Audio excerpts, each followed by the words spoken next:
1993, la Yougoslavie se déchire, et au beau milieu de ce chaos absolu, on déploie le premier régiment de dragons dans la région hyper volatile de la Krajina. Ce décryptage, pensé vraiment comme un cours magistral pour de futurs officiers, va se pencher sur un cas d'étude fascinant. Que se passe-t-il, concrètement, quand on envoie une unité de cavalerie lourde, conçue pour le choc et la puissance de feu, au cœur d'une poudrière, mais avec l'interdiction stricte d'utiliser la force pour s'imposer? Eh bien, ça donne une véritable leçon sur les réalités opérationnelles. Au menu de cette analyse, on commence par le casse-tête du mandat onusien, on passe au déploiement sur le terrain, ce fameux piège de la neutralité, les menaces asymétriques, avec un focus sur les blindés, le lourd tribut psychologique, et enfin, on termine sur les enseignements tactiques majeurs. Première étape, et pas des moindres, le paradoxe du mandat de l'ONU. En fait, la FOR PRONU débarque avec pour mission de créer des zones protégées, mais avec un immense bémol. Ce mandat n'est pas placé sous le chapitre 7 de la charte de l'ONU. Qu'est-ce que ça veut dire sur le terrain? Ça veut dire qu'il faut maintenir la paix, sans avoir l'autorité ni le droit de l'imposer par la force. Pas le droit non plus de désarmer les milices d'autorité. Sauf que ces belligérants locaux, eux, étaient plus que déterminés à utiliser la force pour garder le contrôle. C'est là qu'on assiste à un véritable choc des cultures militaires. Prenons l'ADN de la cavalerie blindée. C'est l'offensive, le mouvement, le choc, la destruction. Et là, d'un coup, on exige de ces unités de faire de l'interposition stricte, devenir totalement neutre, observer sans tirer, négocier en permanence, demander à des dragons de ranger les canons pour se transformer en diplomates. C'est une révolution doctrinale totale, un grand écart monumental. Passons tout de suite au déploiement tactique. Pour bien comprendre la structure, le 3e escadron du 1er régiment de dragons est greffé au bataillon d'infanterie, le fameux batin fin. L'infanterie amène la masse, elle tient le terrain, mais la cavalerie apporte son atout maître, la mobilité sous blindage. Honnêtement, sans cette capacité mécanique de se déplacer sous le feu, le bataillon serait resté complètement paralysé face à une situation de crise permanente et très fluctuante. On se situe sur une fenêtre de 6 mois, d'avril à octobre 1993. La zone d'opération, le secteur sud de la Krajina, du côté de Knin. Pour bien situer les choses, c'est une région extrêmement isolée. C'est littéralement une bande de terre coincée entre les forces croates et celles de la République serbe de Krajina. Autant dire une zone de tension maximale. Ce qui nous amène à notre 3e point, le redoutable piège de la neutralité. Le quotidien des troupes, c'est l'usure. Tenir des postes d'observation isolés, gérer des checkpoints ultra tendus, escorter l'aide humanitaire. Résultat, de très jeunes chefs de peloton et sous-officiers se retrouvent avec une responsabilité diplomatique énorme.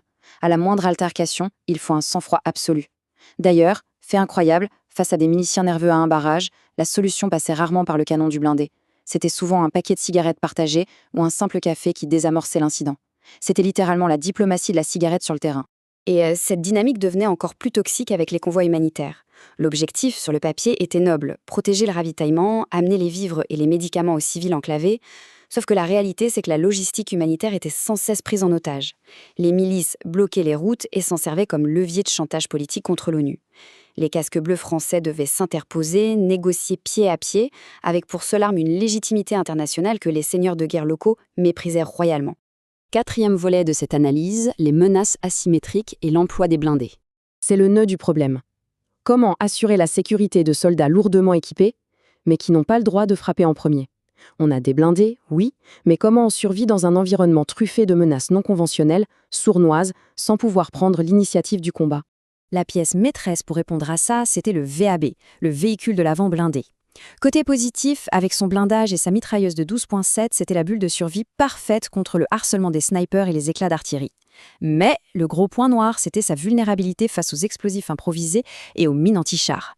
Il a fallu revoir toutes les tactiques de reconnaissance en urgence. En fait, le danger ne venait plus seulement de la ligne de front, il venait directement du sol sur lequel on roulait. Il faut s'imaginer l'enfer d'une patrouille dans ce secteur. La Krajina rurale, c'est beaucoup de zones boisées, idéales pour se cacher et tendre des embuscades. Le pire cauchemar n'était pas de tomber sur des chars adverses, mais simplement de s'engager sur le mauvais chemin forestier. Des champs de mines posés à la va-vite, sans aucun plan, par les deux camps. Chaque mètre fait en dehors des routes bitumées était un pari avec la mort. La tension pour les conducteurs et les chefs de bord était tout simplement suffocante. Ce qui nous mène inévitablement à la 5e partie. L'énorme coup psychologique de la mission. Le déploiement des dragons s'est fait entre deux vagues d'extrême violence. Juste avant leur arrivée, l'offensive croate de Maslenica balaie l'illusion d'un vrai cessez-le-feu. L'ambiance est empoisonnée dès le départ. Et puis, en septembre, vers la fin du mandat, c'est l'offensive foudroyante de la poche de Medak. Le cadre géopolitique n'arrêtait pas de se dégrader, plongeant les troupes dans une incertitude totale. Et même si les Français n'étaient pas au cœur des combats de Medak, l'onde de choc s'est propagée instantanément dans le secteur sud. L'alerte était maximale, on craignait vraiment que la guerre totale ne reprenne partout. Imaginez la frustration. Pour des soldats formés à agir avec force, devoir maintenir une posture statique de dissuasion, regarder la région s'embraser et ne pas pouvoir intervenir, c'est une sensation d'impuissance opérationnelle qui ronge de l'intérieur. Mais le plus dur, c'était les dilemmes moraux de tous les jours. Un chef de patrouille qui voit la souffrance des civils, qui se fait harceler verbalement ou physiquement par des miliciens et qui doit absolument maintenir une impartialité de façade, c'est une violence psychologique inouïe. L'absence de mandat coercitif a bloqué les armes, oui, mais elle a surtout exigé de ses hommes d'encaisser le stress d'une zone de combat sans le défouloir de l'action tactique.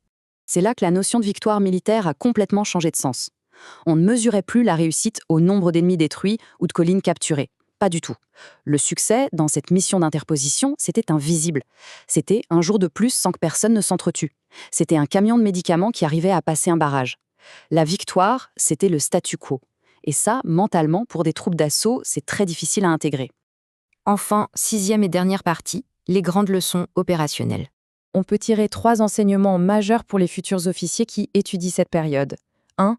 Dans un brouillard de guerre sans ligne de front définie, le renseignement tactique est la seule assurance vie d'une unité.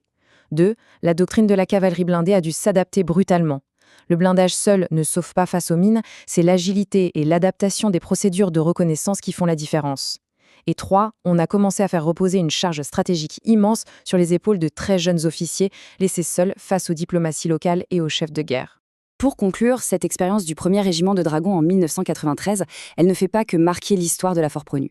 Elle pose une question absolument fondamentale. La cavalerie blindée peut-elle vraiment imposer la paix quand on la prive de son droit d'initier la charge ? Ce grand écart invraisemblable entre la puissance de feu mécanique et l'obligation de stricte neutralité, c'est un paradoxe qui a redéfini le maintien de la paix moderne. Et honnêtement, c'est une réflexion stratégique qui reste brûlante d'actualité. Voilà qui clôture notre plongée au cœur de ce cas d'étude fascinant.